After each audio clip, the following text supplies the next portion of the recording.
Hello and welcome to my Ripper Demons guide. This is a method I've been spamming over the last few days, and I have absolutely been loving it. I have figured out a way to make it completely AFK as possible, and I am just printing money. I'm going to be showing you how you can set this method up for yourself and be able to farm out as many Ripper Demons with very little risk, and I hope that you enjoy the video. I'm going to be going in and showing you my lootations after several trips, as well as the full inventory, ability bar, equipment, how you get the binding contracts, and how you get the whole method online. Thank you so much for watching the video. I hope you learned something new today. And a big shout out to our channel members. These guys help out the channel a ton, helping me keep the channel afloat. It takes a lot of effort to make these videos, and I really appreciate them. They're going a little bit above and beyond, and as well supporting the channel.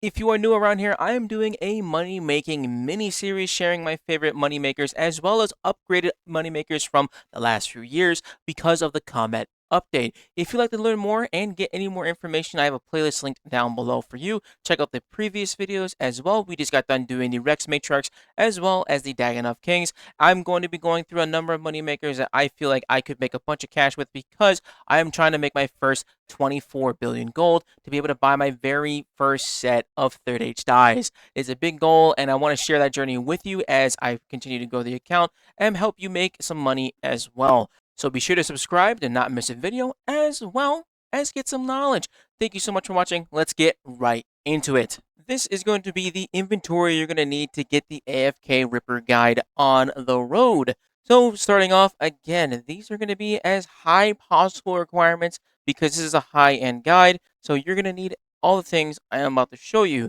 You can substitute them best way you can, but your results may vary because you are, again, downgrading. Again, I'll usually provide you what alternatives I would recommend that could possibly work, or more likely, give you a little bit of sustain, but not nearly to the level that we are working with right now. The requirements will be on the screen as well in writing for the general buffs and stuff like that, but we're going to go straight into the inventory right now. First and foremost, I use an Elder Overload Salve. You can work with a regular Elder Overload. I only have Elder Overload Salves at the moment. This is good for the Prayer Renewal and the Prayer Potion that's in there, but the immunity from Dragonfire is not needed. Ripper Demons do not inherently do poison damage, so if you go away, if you don't need these, you can get regular Elder Overloads. I have Weapon Poison plus plus plus. Again, 6 doses of each so that you have your maximum dosage. Your Weapon Poison is going to deal a little bit more extra damage, but the main damage you're going to be providing is going to be... What is this guy doing? Most of the damage you're going to end up doing is going to be coming from your magic attacks anyways, but the Weapon Poison helps regardless. You're going to need your binding contracts. I currently only have 5 in my inventory because I just got done ripping into 1,000 of these, and I'm going to show you the price check of this at the end. But you can make whatever amount of binding contracts you'd like. I did a batch of about 750, and that took me about 15 minutes of doing the Taverly buy-sell method, and that was perfectly fine. I have binding, I have rune pouches. Organize your rune pouches however you need to. You may have more or less rune pouches compared to myself, but I use these 3 as my combat pouches. I have all the spells I need for Blood Barrage and Animate Dead in here. These are going to be your bread and butter for your spells. Blood Barrage now is cast on your basic attack, which gives you a lot of healing, and which is what makes this build sustainable. And then you need Animate Dead because these guys rip into you with melee damage, and this will stack with your Crypt Plume buffs, which we'll get into in a moment. In addition to that, I have a Spring Cleaner to break down any alchemables or disassemble them, however you may choose. I have a Ancient Ritual Shard. This is for added prayer sustain. The Wilderness Sword 4 for the quick teleport to the herb patch that is in the Northern Wilderness. If you don't have the Wilderness Sword 4, you can run north from the Lodestone in the Wilderness, go north, and then once you get to the edge of the lava maze, you'll make a hard east turn, and then you'll head towards the spot where the Rippertons are.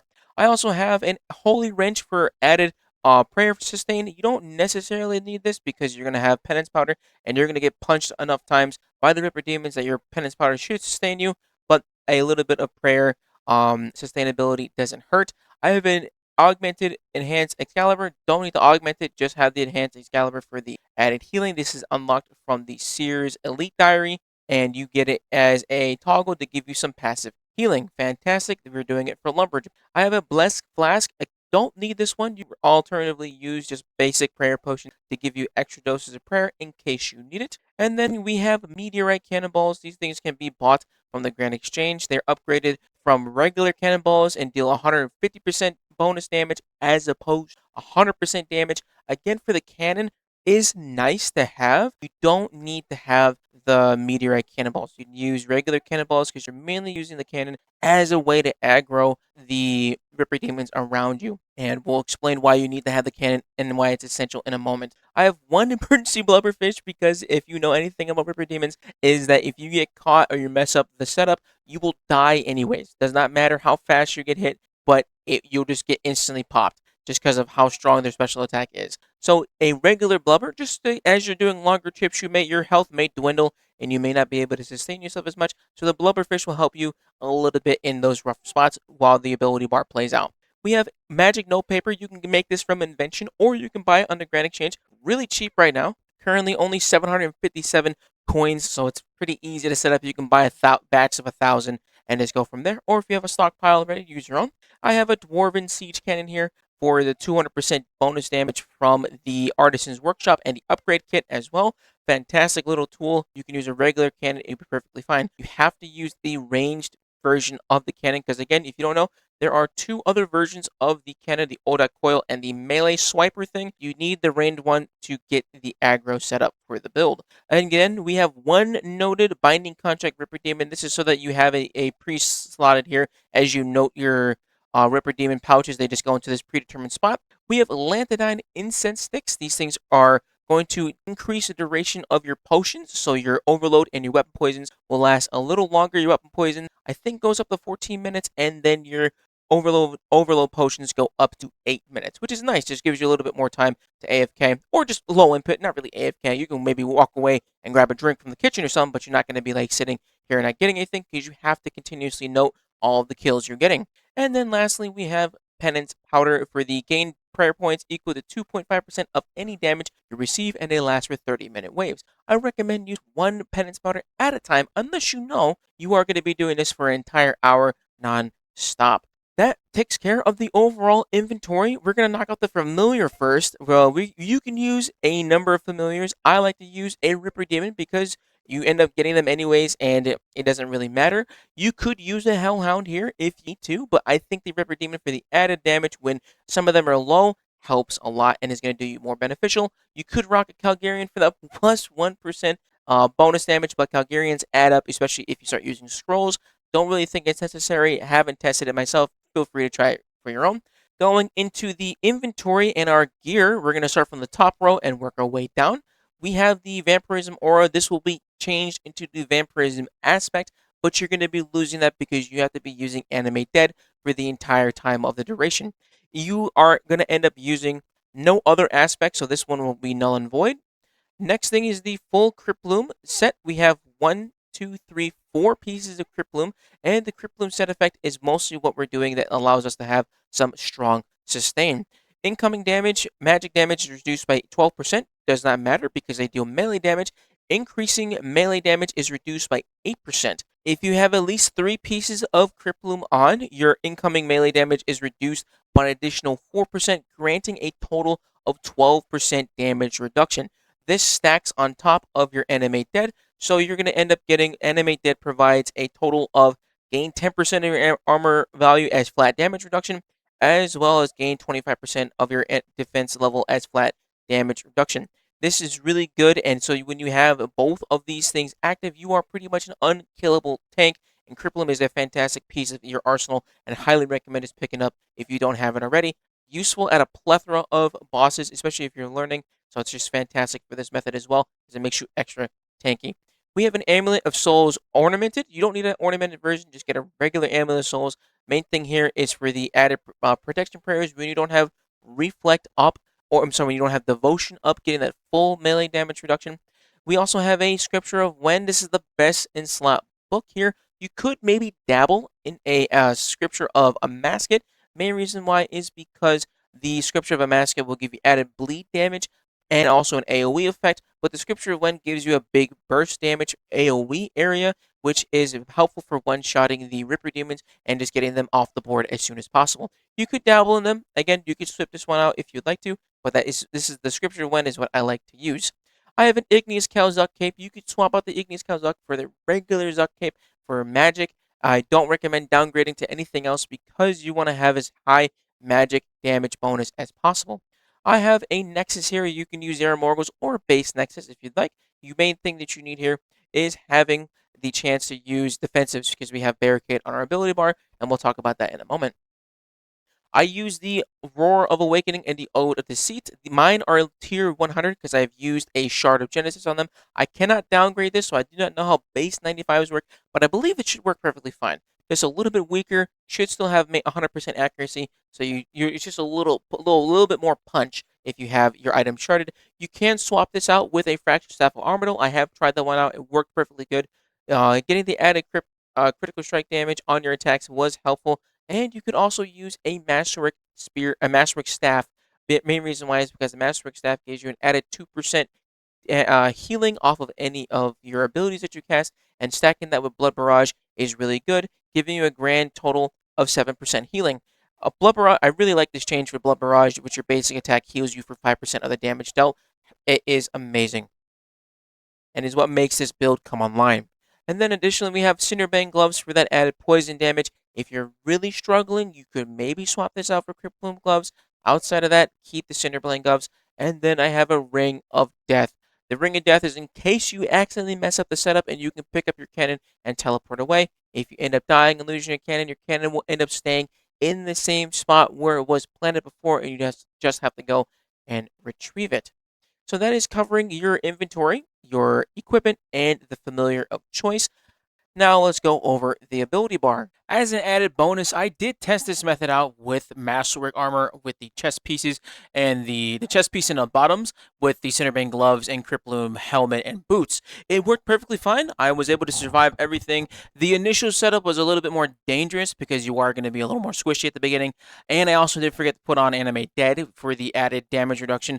But I was able to still sit there for a full 250 kills. I could have gone longer, but I ran out of pouches. So if you don't have full Cripploom and you invested into Masterwork, you can do this if you have 2-piece Cripploom and like 2-piece of the Masterwork, but it worked pretty good. I was actually really impressed by it. I was actually really surprised how well it was doing.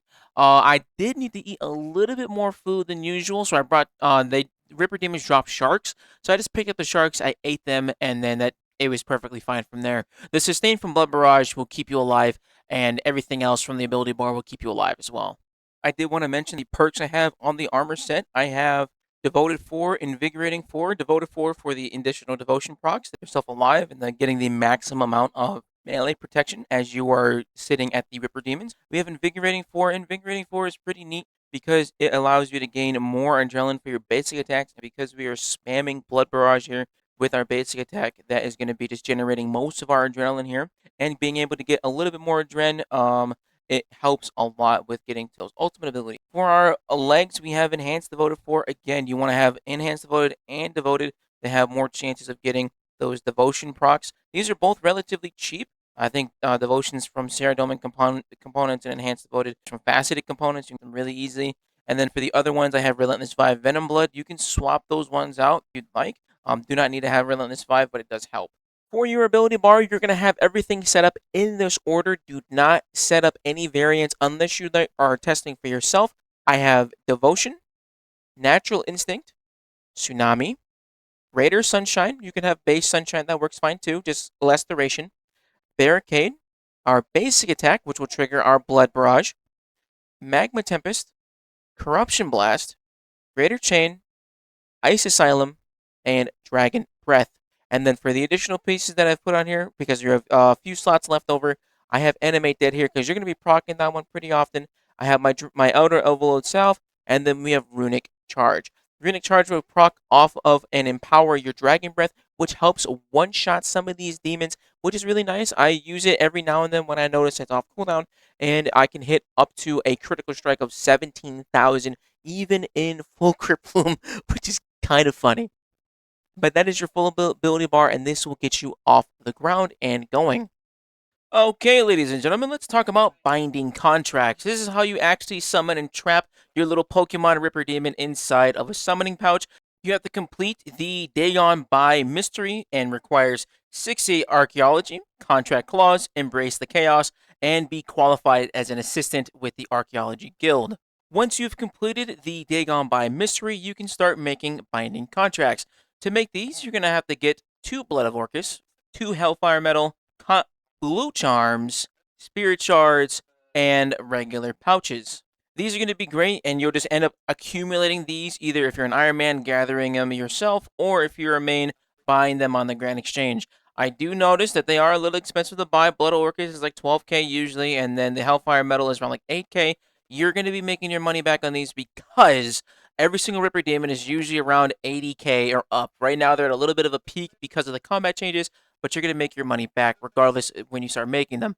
We're going to be doing the buy-sell method in Taverly. What you're going to do is sell some of your resources to the Taverly shop here in Taverly, and then you're going to buy them back for a reduced rate, and then end up clicking on the obelisk and clicking the create pouch. You can do a maximum of 10 at a time. So like you're going to buy 10 of the Hellfire Metal, 10 of the Dagon of the Bloods, and then you'll make your binding pouches. It is really click intensive, not gonna lie, but like if you do 30 minutes of making binding contracts, you'll make almost 1,000 if you buy a lot of them, and then you can kill 1,000 Ripper Demons in that other 30 minutes and make your money back tenfold. Tip for you, be very careful when you are selling your items to the shop. You can accidentally sell all, and you don't want to do that because you're going to end up just wasting a bunch of... You're going to be stuck in the shop for a long time, and as time goes on, the items begin to despawn, so you do lose a good chunk of them. I like doing 500. I maybe lose like 8 or 10 pouches in that hour, depending on like what if I have to get up or something. And if you do hop worlds, you do lose them. So keep that in mind, be careful, and don't accidentally lose all of your pouches. Once you've created all of your pouches, you're now good to go and start farming Ripper Demons and any other creature that requires binding contracts like Hellhounds, Calgarian Demons, or Blood Reavers. Now, you have your binding contracts, you have your preset loadout, you have your ability bar. Let's get to the Ripper Demons and start this crazy money per hour farm. I'm going to include my failed setups so that you understand what's going to happen and how you can recover from it. It is frustrating, takes a couple tries to get it going, but trust me, it will end up happening.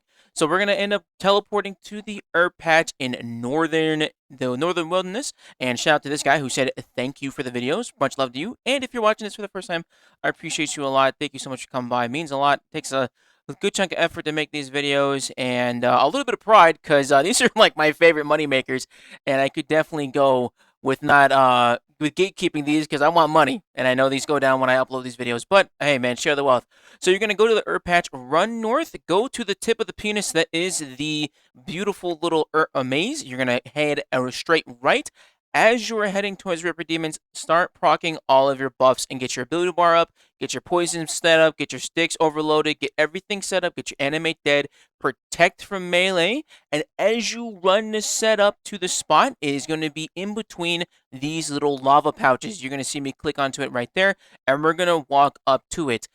Key thing here is to not click and or attack the Ripper Demons directly, and you kind of got to let your account auto-retaliate on them automatically. If you attack the Ripper Demons and you aggressively attack them, what happens is their special attack goes off and you end up dying, as I do right here. A lot of times this happens because I don't kill the first Ripper Demon that aggroes me fast enough. So the way that you recover with that is you gotta dive surge into that spot in between the lava patches and then get your stuff set up. Like, when I say set up, I mean like attacking back.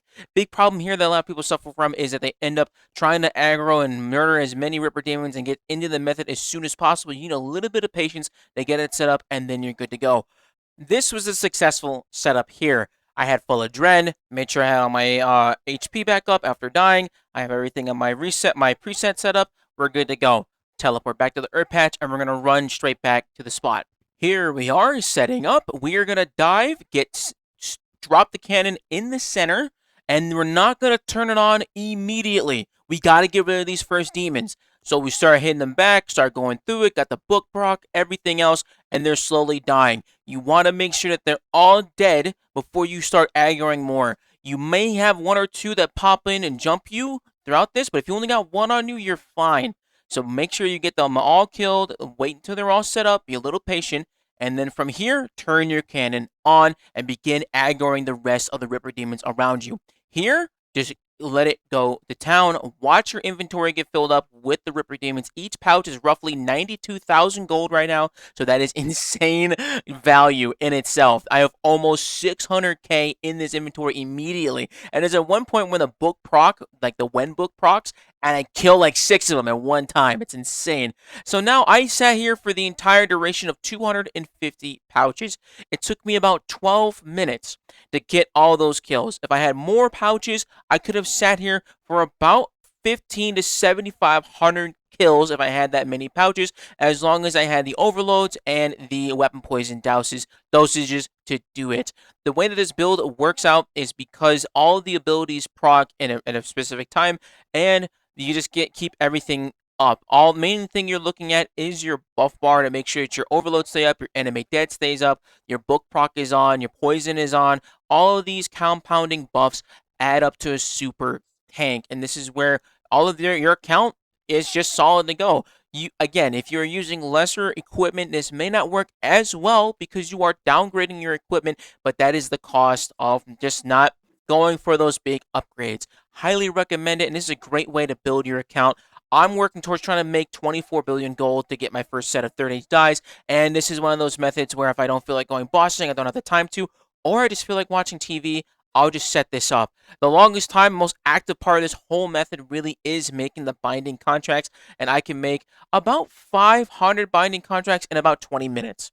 That doesn't take that long at all. It's pretty simple. It has a little bit upfront cost, and I was really surprised at how well this works out, because it's super easy, and I really love the changes with Blood Barrage. The Blood Barrage changes are amazing. I think this is where Magic really shines in the utility of the skill and the combat style. It's fun, you feel strong, you feel like you are using a little bit of a tactician brain getting this stuff set up, and I really enjoy trying to figure out methods of making really difficult creatures a little easier with a little bit of thought beforehand.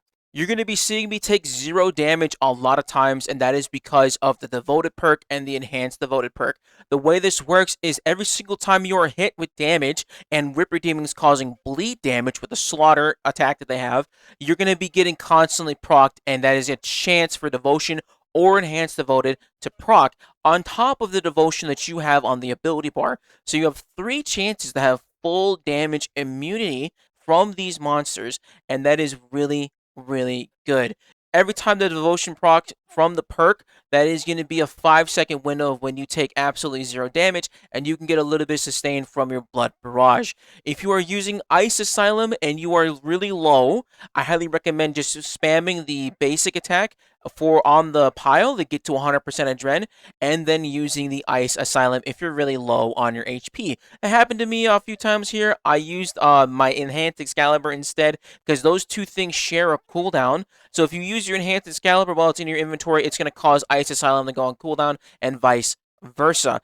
The game doesn't let you double dip in the healing, and you know what? Whatever, that's fine. We got a lot of utility for that anyways. I did experiment with taking Ice Asylum off and just putting Reflect on. That worked okay as well, because you're reflecting a lot of damage back to the pile, and either one in this situation works in my opinion. I find this to be a really great method if I just feel like watching TV, I feel like just doing something else on my laptop or doing something on my computer that doesn't really necessarily involve like a lot of thought process. The hardest part really is getting it set up, and then you're just going to be going to town.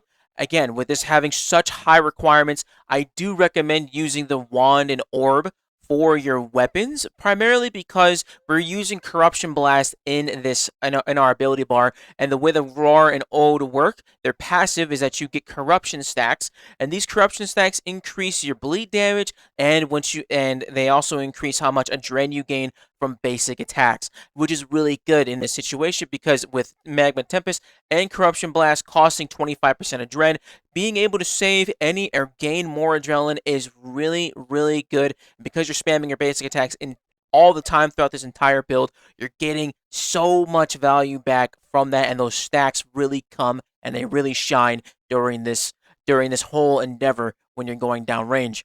You can use greater chain sometimes, and if you can time it well enough, you can use greater chain and then the wand spec on the giant pile of Ripper Demons, hopefully getting a chance at one-shotting the pile from the wand spec, resetting, and just instantly procking on everybody. But again, not necessary if you are just trying to increase some of your kills per hour. I don't think you really need to. I think it's a little extra, but if you want to make it a little more interactive, you can. Again, with this being an AFK setup, you can use this setup to make it more active or less active, any more active than you'd like. Just play with the ability bar, click your abilities manually. If you ever see that you have Runic Charge off cooldown, make sure you press it to get those increased damage from Dragon Breath. I apologize if this clip is choppy. I am recording off of a crappy laptop while I am on the road, but this was when I finished up 1,500 Ripper Demon pouches in about like 2 hours or so, and dude, this was brain dead. The longest amount of time I spent was really just making the pouches. If you maybe spend like 2 hours making like 3,000-4,000 pouches, you can end up making way more money. But I only did 1,500 pouches at one time. I spent about 40 mil on the items to get the full amount of the pouches made, and then I was able to get 1,500 of them, and I slow sold these overnight at 92,000 gold each, and I made 143 mil. And I've just kept going. I've made a lot of money off of it so far, and I hope you do too. Thank you so much for watching. I hope you enjoyed the video. If you learned something new today, be sure to subscribe, and I'll catch you in the next one. Thanks so much for watching. Bye-bye.